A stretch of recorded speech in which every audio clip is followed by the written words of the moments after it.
Bismillahirrahmanirrahim. Assalamualaikum warahmatullahi wabarakatuh.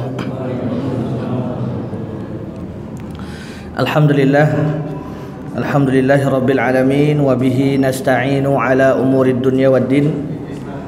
Asyhadu an la ilaha illallah wahdahu la syarika lah wa asyhadu anna Muhammadan abduhu wa rasuluh la nabiyya wa la rasula ba'dah. Allahumma la sahla illa ma ja'altahu sahla wa anta taj'alul hazna idza syi'ta sahla. Allahumma sahhil lana umurana washrah lana sudurana. Allahumma 'allimna bima yanfa'una wanfa'na bima 'allamtana warzuqna ilman nafi'an.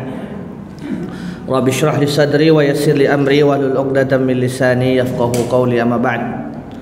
Hadirin hadirat jamaah, bapak-bapak, ibu-ibu yang semoga senantiasa dimuliakan dan diberkahi oleh Allah Subhanahu wa taala. Segala puja puji syukur hanya patut kita ucapkan, hanya patut kita sembahkan kepada Rabb kita Allah Subhanahu wa taala, yang mana Allah masih memberikan kita begitu banyak nikmatnya, sehingga alhamdulillah di hari yang berbahagia ini, di hari yang mulia ini, hari Jumat, kita masih Allah beri kesempatan untuk duduk bersama dalam rangka menambah ilmu kita dan menambah kecintaan kita kepada Rasulullah sallallahu alaihi wasallam.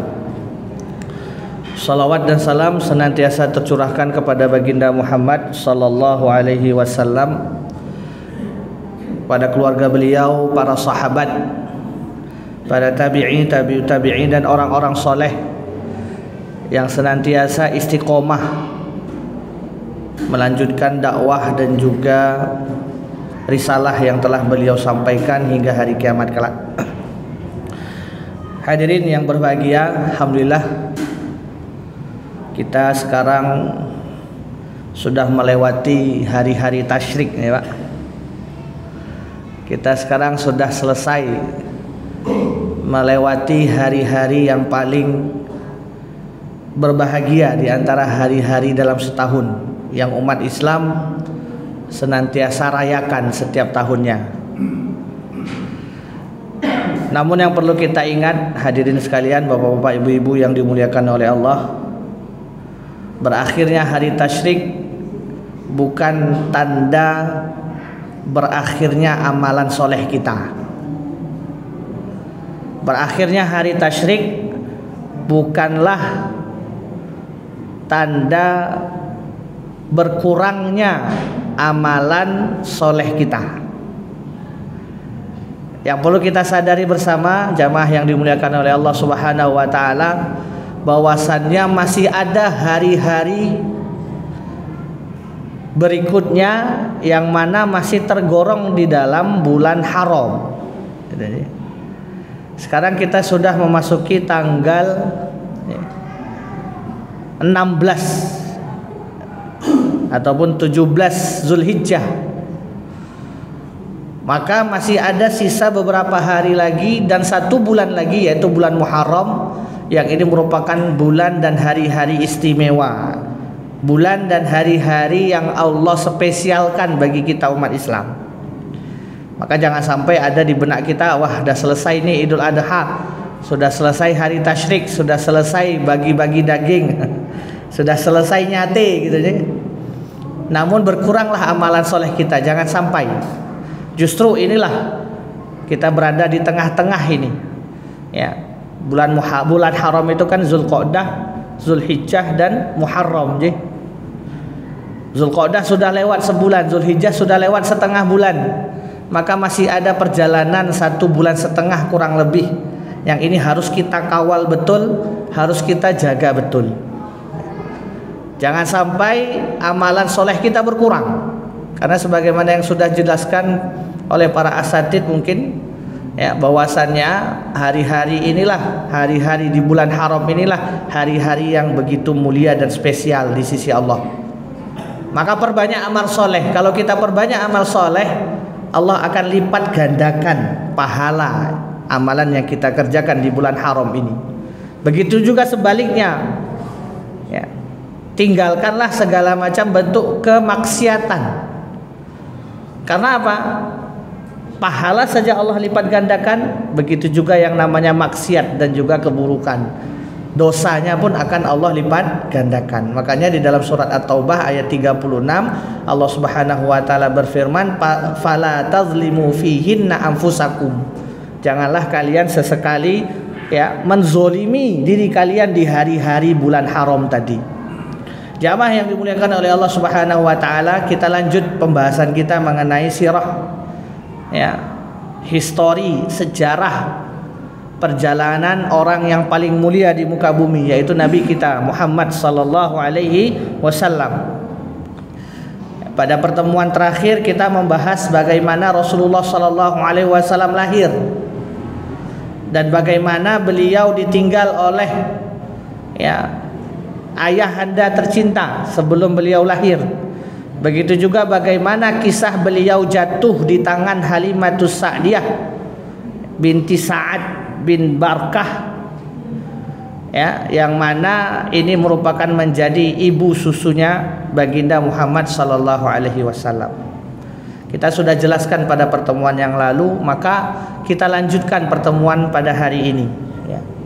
Setelah selesai masa persusuan Rasulullah sallallahu alaihi wasallam kepada Halimatus Sa'diyah, maka Halimah mengajukan permintaan kepada ibunda Rasulullah sallallahu alaihi wasallam, yaitu Aminah. Apa kata Halimah? Wahai Aminah, tolong tambah masa kami mendidik Muhammad. Tolong tambah waktu kami bersama dengan Muhammad kecil. Kenapa? Kami merasakan luar biasa keberkahan yang diberikan oleh Muhammad ini. Maka Halimah minta kepada ibunda Aminah untuk menambah waktu. Kalau batas susuan itu kan sampai umur 2 tahun, Bu. Nah, ini selesai, sudah disapih oleh oleh Halimah. Namun Halimah masih mengharapkan agar ibunda beliau sallallahu alaihi wasallam menambah waktu lagi untuk Muhammad kecil dididik oleh Halimatus Sa'diyah. Maka diberilah izin oleh ibunda Aminah. Singkat cerita, pada usia 4 tahun, ini merupakan sebuah peristiwa yang luar biasa besarnya pada masa itu, sekaligus menandakan bahwasannya Rasulullah sallallahu alaihi wasallam ini adalah orang pilihan, yaitu peristiwa dibelahnya dada Rasulullah sallallahu alaihi wasallam. Di dalam hadis sahih diriwayatkan oleh Imam Bukhari, dari sahabat yang mulia Anas bin Malik radhiyallahu taala an. Anas bin Malik berkisah bahwasannya dulu Rasulullah sallallahu alaihi wasallam pernah bercerita ketika beliau masa kecilnya, Pak, Bu, beliau sedang bermain-main dengan teman sebayanya. Pada saat itu beliau sedang mengembala domba. Gembala itu bahasa Jawanya apa, Pak? Angon. Ngangon domba. Nah, sedang asik-asiknya mengembala domba, tiba-tiba Jibril alaihi salam datang. Jibril alaihi salam datang memegang tangan Rasulullah sallallahu alaihi wasallam, membawa beliau ke suatu tempat dan membaringkan beliau di sebuah batu. Disitulah Jibril membelah dada Nabi Muhammad sallallahu alaihi wasallam. Sontak teman-teman yang lain kaget. Mereka lari mengabarkan kepada Halimah, Muhammad sudah dibunuh. Masya Allah. Anak-anak kecil ya, Pak, melihat ada orang aneh, orang asing megang temennya, kemudian dibelah dadanya. Takutnya luar biasa itu. Halimah, Muhammad sudah dibunuh. Padahal tidak demikian. Rasulullah bercerita bahwasannya tatkala itu Jibril membelah dada beliau, kemudian mengeluarkan jantungnya dan mencucinya dengan air Zam-Zam. Setelah selesai dicuci, maka Jibril pun membasuh bagian dada, rongga dada Rasulullah sallallahu alaihi wasallam. Kemudian Jibril mengambil segumpal darah hitam, kata beliau sallallahu alaihi wasallam, yang mana Jibril berkata, ini adalah jatahnya setan bagi dirimu. Ini adalah jatahnya setan pada dirimu. Sehingga Allah memerintahkanku untuk mencabut ini. Akhirnya diambillah oleh Jibril gumpalan darah hitam tadi, ya. Kemudian dikembalikan lagi jantung beliau dan dijahit seperti sedia kala. Maka kata Anas bin Malik, aku pun sendiri memastikan bahwasanya memang betul ada bekas jahitan di dada beliau. Subhanallah. Ini hadis yang diriwayatkan oleh Anas bin Malik. Ya. Namun ada sebuah riwayat lagi dari Abu Nuaim. Ini lebih detail lagi jamaah sekalian. Diceritakan oleh Imam Ibnu Katsir dalam kitab beliau Al-Bidayah. Ya, ini lebih detail daripada hadis yang pertama. Dikisahkan bahwasannya apa? Pada saat itu Rasulullah Sallallahu Alaihi Wasallam sedang bermain dengan saudara persusuannya. Berarti teman-temannya tadi itu adalah anaknya Halimah, ya, saudara sepersusuan. Ya, sedang main-main, kemudian mengembala domba. Akhirnya apa? Ternyata bekal mereka ketinggalan. Apa kata Rasulullah SAW? Wahai saudaraku, coba kamu pulang ambil bekal makan siang kita yang tertinggal. Di sini disebutkan waktunya siang. Berarti kan antara duha ini kejadiannya, pagi dan duha. Ya, menjelang zuhur. Maka setelah itu apa kata Rasulullah SAW? Aku melihat ada dua makhluk. Wah. Makhluk ini belum pernah aku lihat sebelumnya. Mereka bersayap, ya, besar, ya, seakan-akan burung elang. Jadi diibaratkan oleh beliau sallallahu alaihi wasallam kayak burung, Pak, punya sayap. Ada dua orang. Makhluk ini berkata satu sama lain, apakah betul dia orangnya? Maka dijawab oleh satunya, betul, dialah orangnya. Maka dua makhluk tadi turun mendekati beliau sallallahu alaihi wasallam, kemudian memegang tangan beliau dan membawanya ke suatu tempat. Jadi kalau hadis yang kedua ini Rasulullah tidak tahu itu Jibril. Ya, karena pada masa kecil beliau belum pernah, ya, belum tahu siapa makhluk dua ini. Nah, setelah itu dua makhluk ini berkata pada satunya, berikan aku sebuah pisau. Akhirnya diberikan satu buah pisau. Kemudian dibelah. Dibedahlah dada beliau sallallahu alaihi wasallam. Kemudian yang satunya berkata, ketika mengeluarkan jantung Rasulullah SAW, yang satunya berkata, beri aku air dari salju. Maka diberilah sebuah air ya, sebuah baskom lah kalau kita bahasanya sekarang itu, dari salju. Kemudian dicucilah jantung Rasulullah SAW. Setelah itu ditaruh, kata beliau, jantung saya ditaruh di sebuah baskom yang terbuat dari emas, kata beliau. Kemudian orang tadi berkata lagi, berikan aku air yang terbuat dari embun. Masya Allah. Kemudian dengan air tadilah orang tadi mencuci dada, rongga Nabi kita Muhammad Sallallahu Alaihi Wasallam. Dan yang terakhir, salah satu dari mereka berkata, berilah kepadaku as-sakinah, ketenangan. Maka diberikanlah ketenangan tadi dan dimasukkanlah ke jantung Nabi Muhammad sallallahu alaihi wasallam. Kemudian dikembalikan seperti sedia kala dan dijahit. Masya Allah, Pak. Ini pada zaman dulu loh nih, Pak. Belum ada teknologi, belum ada dokter bedah, gitu sih. Belum ada alat kedokteran yang canggih yang mampu bisa, ya, mengoperasi seseorang. Zaman dulu tuh ternyata operasi pertama itu sudah ada dilakukan oleh Jibril alaihissalam. Jadi dibelahlah dada Rasulullah tadi, dikeluarkan jantung beliau, dicuci bersih sampai benar-benar bersih. Kemudian gumpalan darah tadi juga diambil. Para ulama menafsirkan gumpalan darah ini adalah, ya, tempat biasanya setan membisikkan makarnya kepada manusia. Tapi tidak disebutkan juga itu hati, ji.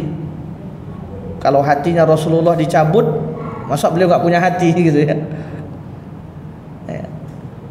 Yang penting disebut di situ gumpalan darah saja. Maka Jibril berkata, ini adalah bagian syaitan yang ada pada dirimu Muhammad, yang itu diambil.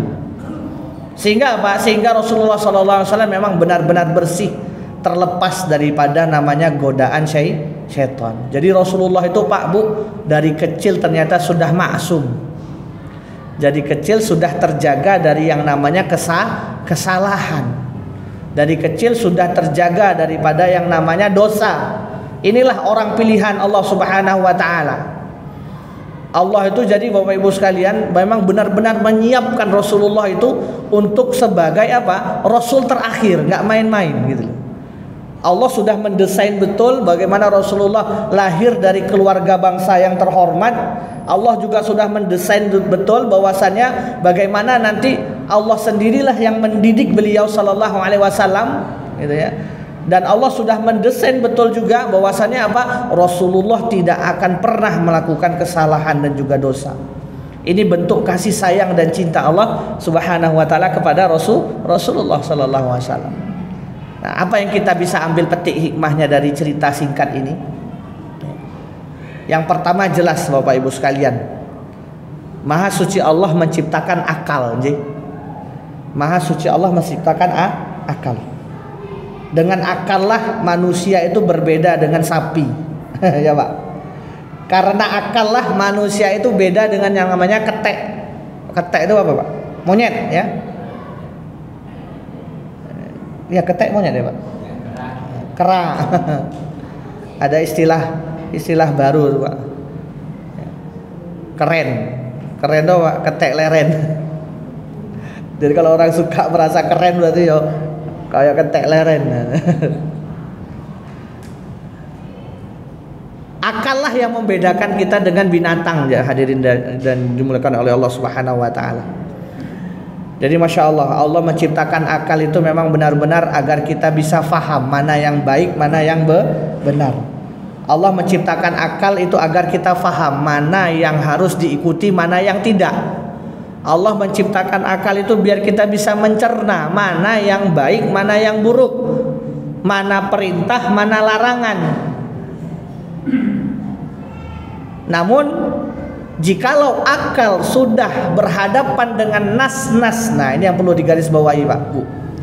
Ketika akal sudah bertemu dengan yang namanya nas-nas yang sudah ada, baik Al-Quran dan juga As-Sunnah hadis, maka akal harus mengalah. Ini rumusnya. Peristiwa pembelahan dada Rasulullah Sallallahu Alaihi Wasallam itu semua tentang apa? Tentang interaksi akal dengan nas. Pembedahan dada Rasulullah Sallallahu Alaihi Wasallam itu hakikatnya adalah bagaimana akal kita bisa berinteraksi dengan nas-nas Allah Subhanahu Wa Taala. Sehingga ketika sudah bertemu akal dan nas, maka kita sebagai muslim itu harus menerima seutuhnya nas tersebut tanpa harus bertanya sedikit pun. Apalagi membuka ruang diskusi untuk apa? Untuk merubah hakikat sebenarnya. Nah ini nauzubillah lebih bahaya. Jadi jamaah yang dimuliakan oleh Allah Subhanahu wa taala, akal itu memang penting, tapi ketika akal bertemu dengan nas, maka akal harus mengalah. Ini yang harus kita jadikan patokan. Jangan sampai kita bertanya why, mengapa gitu ya. Ustaz, kan kita wudu Ustaz. Yang kentut yang buang angin kan pantat Ustaz. Kenapa harus wudunya diulang? Kenapa nggak pantat saja yang dicuci? Jangan sampai kita bertanya. Ketika nas sudah menentukan, sudah sami'na wa ata'na. Kita dengar, kita patuh, kita terima. Demikian juga peristiwa pembelahan dada Rasulullah tadi. Pada zaman itu kejadian yang di luar kebiasaan gitu ya. Mana ada orang yang bisa belah dada kemudian dicuci jantungnya gitu kan. Kalau orang yang menggunakan akal maka dia akan berkata itu ngapusi, bohong, dusta. Tapi sekali lagi, orang yang beriman, orang yang Islam, tatkala akal bertemu dengan dalil-dalil Al-Quran, maka akal harus mengalah. Jangan sampai ada pertanyaan satupun yang keluar dari mulut kita. Ini yang harus kita fahami bersama jamaah yang dimuliakan oleh Allah Subhanahu wa taala. maka syariat Allah itu sudah 100% benar, tidak ada salahnya. Jangan sampai kita sebagai manusia yang Allah berikan akal menentang syariat yang telah Allah turunkan. Nah, ini berat Pak, konsekuensi iman itu berat. Ya. Iman yang jujur itu iman yang tidak bertanya satu patah kata pun. Tatkala Allah sudah jelas mengatakan di dalam Al-Qur'anul Karim bahwasannya apa? Allah itu istiwa. Maka kita jangan bertanya apa arti istiwa. Bagaimana cara istiwa? Jangan sampai. Ya, ini kadang yang membuat kita sama satu sama lain bertengkar Pak. Padahal sudah jelas dalilnya. Ketika sesuatu nas itu sudah turun, ya sudah, biarkan dia seperti itu saja, tidak usah diterjemahkan. Satu kubu terlalu berani menerjemahkan, satu kubu terlalu berani menyimpulkan arti yang lain. Ini kadang yang kita sering terjebak di sini Pak. Allah mengatakan Allah itu nazal. Di sepertiga malam terakhir itu Allah nazal. Maka kita jangan berani mengartikan nazal itu turun. Dan juga kita jangan berani ya mengatakan nazal itu bukan turun tapi maknanya yang lain. Nah, ini ketika ayat sudah turun, hadis sudah turun, maka kita sebagai muslim cukup terima. Nazal itu apa artinya? Ya Allah yang Maha tahu. Nah, ini sebenarnya pemahaman yang benar. Ketika Allah menyebut Allah itu punya yadun, yadullah mabsututani di dalam Al-Quran, maka kita sebagai umat Islam tidak usah bertanya yadullah itu seperti apa. Dan kita pun jangan berani menafsirkan, mengartikan yadullah itu tangan. Ini juga keliru. Meskipun dalam bahasa Indonesia yadun itu memang tangan artinya, tapi ketika sudah bertentangan atau sudah ditetapkan oleh nas, oleh Al-Quran dan juga oleh Rasulullah Sallallahu Alaihi Wasallam, maka kita jangan berani mengatakan sesuatu itu sebagaimana semestinya. Apalagi Allah Maha Suci dari yang namanya serupa dengan hambanya. Tidak mungkin Allah serupa dengan manusia. Faham jamaah sekalian? Jadi kalau ada sesuatu yang memang akal kita kemudian berhadapan dengan nas-nas, kalahkanlah akal. Jangan cari-cari ya alasan, jangan cari-cari sesuatu yang mampu merubah makna sebenarnya. Apa kata Ibnu Hajar Al-Asqalani?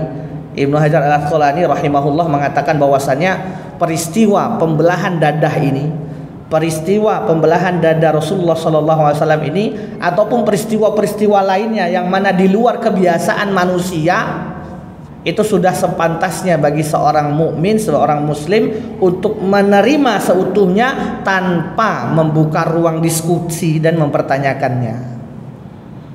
Kalau sudah demikian, maka itulah yang dinamakan bid'ah, kata beliau. Jadi Bapak-bapak Ibu yang dimuliakan oleh Allah Subhanahu wa taala, kita simpel saja Pak. Ya. Kalau kita memahami sifat-sifat Allah, saya sudah fahami saja sebagaimana mestinya. Ya.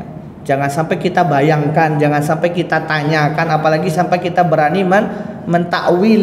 Itu juga tidak boleh sebenarnya. Maka ya sudah, ketika Allah punya sifat yadun, ya sudah yadun. Apa arti yadun? Wallahu ta'ala alam. Itu lebih selamat. Wallahu a'lam. Jadi jawabannya itu Pak, itu lebih selamat Pak, daripada kita harus jambarkan yadun itu tangan. Otomatis kalau sudah disebutkan tangan, bagaimana pola pikir kita Pak? Yang kebayang tangan ini kan, itu sudah naluri manusia. Maka sebenarnya tangan Allah bukan seperti tangan kita. Allah tahu sendiri makna tangan itu apa. Maka jangan diterjemahkan tangan. Yadun ya sudah yadun. Nazal ya sudah nazal. Allah itu turun itu bukan seperti turunnya manusia dari atas ke bawah. Bagaimana turunnya Allah? Tidak usah ditanya, ya sudah nazal seperti itu. Allah yang Maha tahu. Inilah akidah salafus soleh yang sebenarnya. Jadi tanpa bertanya, tanpa berani mengartikan, itu yang paling selamat daripada kita berusaha mencari-cari. Yadun itu maknanya adalah apa yang lain, itu bisa jadi bukan seperti itu maknanya. Itu yang perlu kita ambil hikmahnya. Jadi akal harus mengalah tatkala berhadapan dengan nas-nas Al-Quran dan juga sunnah. Kita sebagai makhluk, kita sebagai umat Nabi Muhammad SAW tunduk saja kepada apa yang beliau bawa. Tidak usah bertanya. Tidak usah bertanya. Ketika Rasulullah memerintahkan kita untuk apa? Untuk sholat 5 waktu, ya sudah jalani saja sholat 5 waktu. Tidak usah ditanya untuk apa tuh sholat, apa tuh buktinya, apa tuh dampaknya kepada diri kita kalau kita tidak sholat. Tidak usah ditanya-tanya seperti itu. Cukup sholat saja, simple. Ketika Allah merintahkan kita untuk apa? Untuk berbakti kepada orang tua nih, adik-adik, mas-mas semuanya yang masih punya orang tua, ya sudah jalankan aja perintah Allah, berbakti kepada orang tua. Nggak usah ditanya buat apa sih pentingnya, apa sih gunanya? Ya, karena itu semua nanti akan apa? Akan berdampak buruk pada keimanan kita. Itu yang pertama. Yang kedua, apa yang harus kita ambil pelajaran dari kisah dibelahnya dada Rasulullah SAW tadi, yaitu bahwasannya Rasulullah SAW ini adalah seorang yang maksum, orang yang terbebas dari dosa. Jadi keliru kalau ada orang yang benci dengan Rasulullah SAW mengatakan Rasulullah itu ya, apa segala macamnya yang dihujatkan oleh mereka. Rasulullah itu juga mabuk. Nah, ini nauzubillah, ini fitnah yang luar biasa lagi. Masa Rasulullah mengharamkan khamr, masa Rasulullah sendiri yang mabuk? Tidak mungkin. Rasulullah itu tidak pernah menyentuh khamr semenjak beliau kecil. Ya. Jadi jangan ada perkataan-perkataan nyeleneh yang mengatakan Rasulullah itu kan manusia juga, pasti dia buat kesalahan. Ya, tapi apakah kesalahan Rasulullah sama dengan kesalahan kita? Tidak. Rasulullah SAW ketika melakukan kesalahan itu langsung ditegur oleh Allah Subhanahu Wa Taala, langsung diluruskan oleh Allah Subhanahu Wa Taala. Kalau kita belum tentu, ya, kalau kita memang tidak mau bertobat, Allah tidak akan ampuni dosa kita. Tapi kalau kita bertobat, insya Allah Taala Allah akan ampuni dosa kita. Sebanyak apapun kita berbuat dosa, sebegitu luas jugalah ampunan Allah Subhanahu Wa Taala. Jadi dua aja hikmah yang kita bisa petik dari kejadian dibelahnya dada Rasulullah Sallallahu Alaihi Wasallam. Yang pertama jelas itu semua merupakan mukjizat, gak usah kita pikir dengan akal, terima saja dengan hati dan iman. Sebagaimana Abu Bakar menerima ya bahwasanya Rasulullah SAW itu benar hijrah ya, tanpa mempertanyakan gimana kendaraannya Rasulullah, kok bisa semalam itu bisa sampai Baitul Maqdis dan lain sebagainya. Kita lanjutkan cerita kita tentang Rasulullah SAW. Maka setelah kejadian tadi, Bapak Ibu yang dimuliakan oleh Allah Subhanahu Wa Taala, Halimah, ibu susunya beliau ini langsung panik. Wah, ibu-ibu tahulah kalau sudah dengar berita tentang anaknya kenapa mesti rame rumah itu ya Pak. Gimana ini anak kita nih Pak? Gimana ini makannya gimana ini masih selamat enggak gitu kan? Itulah seorang ibu. Halimah pun demikian, paniknya luar biasa sehingga apa? Didatangilah tempat Rasulullah tadi. Ternyata Rasulullah tidak kenapa-kenapa. Ya, Rasulullah hanya tersenyum dan beliau pingsan setelah itu. Maka dibawalah oleh Halimah ke Bunda Aminah. Takut anak orang kenapa-kenapa. Kan bukan anak dia, anak orang ini. Akhirnya dibawalah kembali ke Mekah. Rasulullah SAW saat itu pada usia 4 tahun dibawa kembali, diserahkan kepada Aminah. Wahai Aminah, aku takut. Kenapa? Ada peristiwa aneh nih kata Halimah.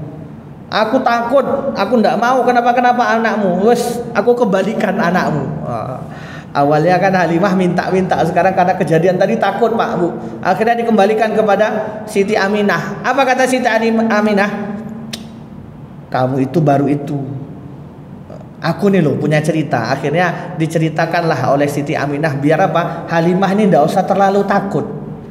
Aku dulu ketika mengandung Muhammad ini, itu setiap malam bermimpi bahwasannya apa? Dari perutku keluar cahaya. Cahaya itu terbang ke langit, kemudian terbang ke Syam, menyinari semua istana-istana Syam. Jadi Bunda Aminah bilang, wis biasa, kejadian tidak umum itu udah biasa. Halimah, kamu jangan terlalu takut. Ini menandakan apa? Bunda Aminah sudah tahu anaknya ini akan jadi orang besar nanti. Akhirnya apa? Akhirnya ya sudah, saya serahkanlah sama kamu Aminah. Saya sudah putus ya sampai di sini kata Halimah. Sudah kita putus sampai di sini. Muhammad sudah saya serahkan ke kamu. Kami tidak mau tahu lagi, takut nanti kenapa-kenapa dengan Muhammad.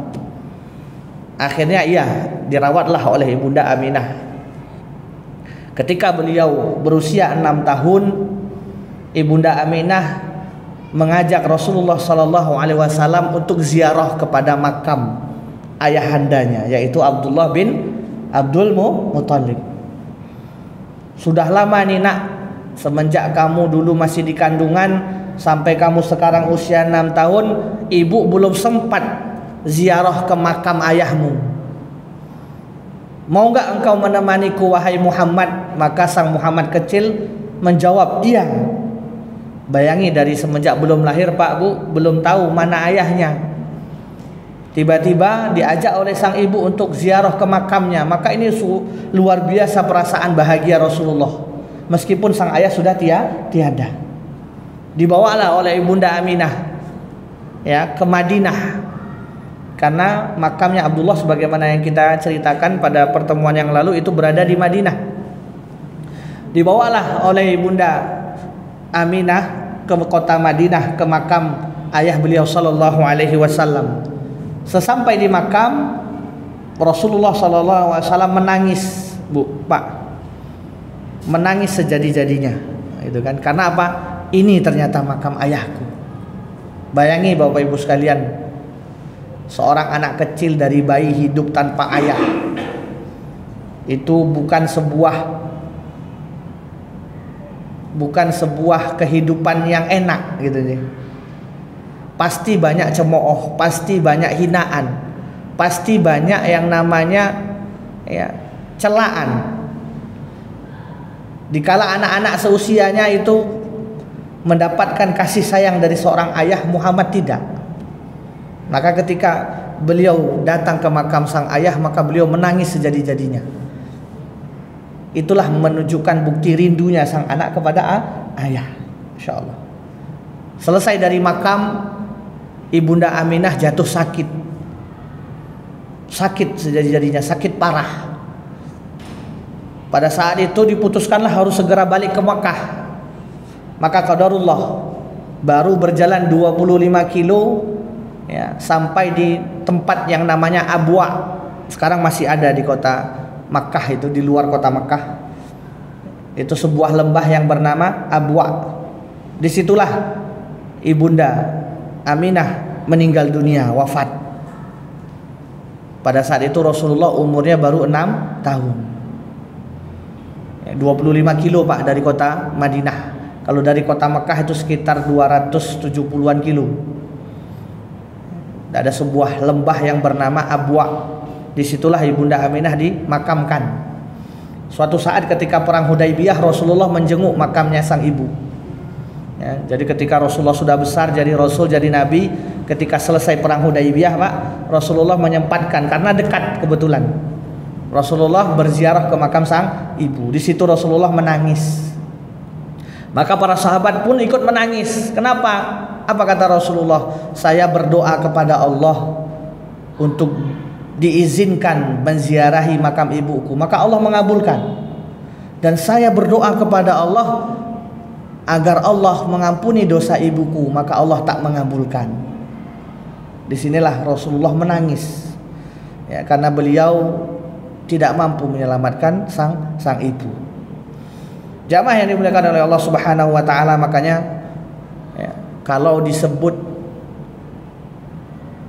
dalam sebuah hadis Rasulullah SAW bersabda ya, muliakanlah anak yatim, Pak.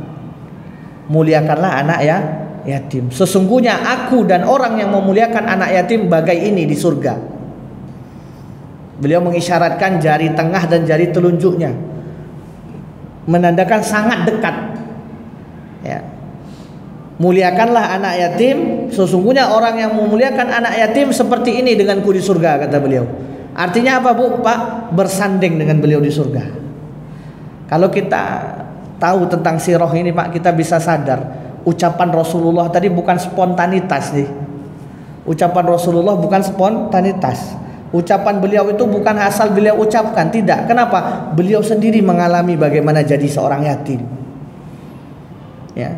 Makanya dalam sebuah hadis lain Pak, kalau kita sedang galau, kalau kita sedang banyak masalah, kalau kita sedang banyak musibah, Apa kata Rasulullah, salah satu kuncinya Pak, salah satu solusinya apa? Usaplah kepala anak yatim Pak. Masya Allah.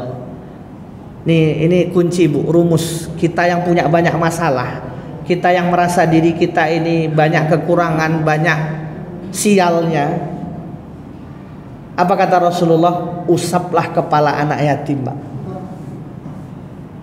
Masya Allah, ini perkataan, bukan sekedar perkataan. Kenapa dengan mengusap kepala anak yatim? Dengan mengusap kepala anak yatim tadi Pak, kita baru sadar ternyata masalah kita belum apa-apanya Pak, ketimbang si yatim tadi. Bayangi anak yatim, orang yang tidak pernah bertemu dengan orang tuanya, mesti ditanya mana ketika main bersama teman-temannya, mana bapakmu, mana ayahmu. Itu perasaan yang luar biasa yang dialami oleh anak-anak yatim ini Pak. Maka kalau kita pengen mulia hidup di dunia dan akhirat Pak, muliakan anak yatim. Jelas Rasulullah sendiri sudah mengalami bagaimana susahnya menjadi yatim, bagaimana beratnya menjadi yatim, bagaimana sendirinya menjadi yatim. Makanya beliau Shallallahu Alaihi Wasallam itu sangat-sangat respect, sangat-sangat menghormati orang yang memuliakan anak yatim. Karena beliau tahu betul, ya, beliau Shallallahu Alaihi Wasallam ini tahu betul bagaimana kondisi anak yatim tersebut. Jadi banyak-banyaklah kita mengusap kepala anak yatim ya Pak. Mengusap saja Pak itu sudah mengurangi rasa sedih mereka. Apalagi kalau kita bantu dengan dana kita, kita bantu dengan apa yang kita punya, ya, kita bantu dengan menjadi orang tua asuh mereka. Subhanallah. Ini Masya Allah, ini pahala yang luar biasa. Makanya bapak-bapak, ibu-ibu yang dimuliakan oleh Allah Subhanahu Wa Taala, kalau kita punya kelebihan harta bapak ibu sekalian, monggo cari anak-anak yatim, sekolahkan. Kalau kita punya kelebihan rezeki, cari anak-anak yatim, beri makan. Kalau kita punya kelebihan rezeki, cari anak-anak yatim, santuni. Karena sesungguhnya orang yang dekat dengan anak yatim, kata Rasulullah tadi, ibaratnya seperti ini di surga bersama Rasulullah Sallallahu Alaihi Wasallam. Kalau kita cinta dengan Rasulullah, kalau kita pengen bertemu dengan Rasulullah Pak Bu, muliakan anak yatim, muliakan anak yatim. Mungkin itu saja yang bisa kita sampaikan. Mudah-mudahan bermanfaat. Ya, insyaallah kita akan sambung lagi di pertemuan yang mendatang. Ya, bagaimana Rasulullah SAW kehidupan beliau setelah ditinggal oleh ibunya tercinta. Ya, beliau sudah ditinggal oleh ayahnya tercinta, kemudian beliau juga sudah ditinggal oleh ibunya tercinta. Maka insyaallah taala pertemuan yang akan datang kita akan bercerita kembali bagaimana sih kehidupan beliau tanpa kedua orang tua. Kalau kemarin masih ada ibunya, ya, kalau sekarang insya Allah sudah tidak ada lagi orang tua, maka bagaimana kisah kehidupan Rasulullah SAW, kita insya Allah akan lanjutkan pada pertemuan yang akan datang. Ada yang bertanya Pak, Bu, silakan. Ada yang bertanya, monggo. Masalah boleh yang tentang masalah tadi atau ada yang lain? Kita ada sedikit waktu. Jika ada yang bertanya, Bapak Ibu silakan, bisa kita jawab. Ada Pak yang bertanya? Nggih. Salam warahmatullahi.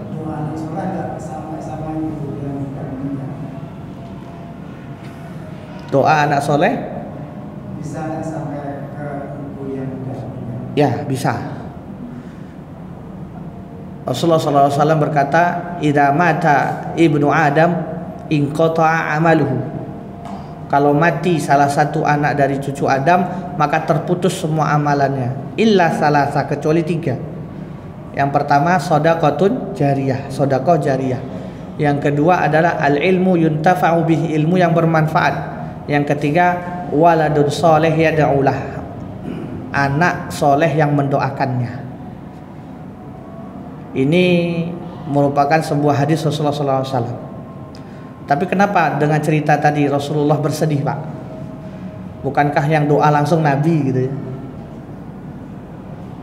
Karena beliau menyesali ibu beliau, bapak beliau, meskipun ini masih ikhtilaf ya Pak. Ini masih ikhtilaf ulama, masih ada kajiannya panjang. Ada yang mengatakan bapak ibu beliau ini dalam masa fatroh. Masa fatroh itu adalah masa di mana belum ada kebenaran datang. Ya, karena memang benar bangsa Arab ini belum ada nabi dari mereka Pak sebelum Nabi Muhammad. Ada juga yang mengatakan bahwasannya keluarga Rasulullah ini mati dalam keadaan tidak beriman. Nah, ini terbebas dari perbedaan pendapat ini, ya, wallahu taala alam bisawab. Maka kalau kita lihat dari hadis sahih tadi, beliau mengatakan demikian, Pak. Ya, jadi saya tidak berani mengatakan ibunda beliau di neraka, tidak berani, karena memang ada perdebatan di antara ulama tentang itu. Tapi kalau kita melihat hadis tadi, Pak, ya maka kita memahami, sekali lagi kita gunakan akal kita, harus tunduk daripada nas. Nah, ini kan rumusnya. Maka kita berharap mudah-mudahan keluarga beliau sallallahu alaihi wasallam itu di surga. Tapi kalaupun tidak, itu semua kan urusan Allah, kita tidak tahu.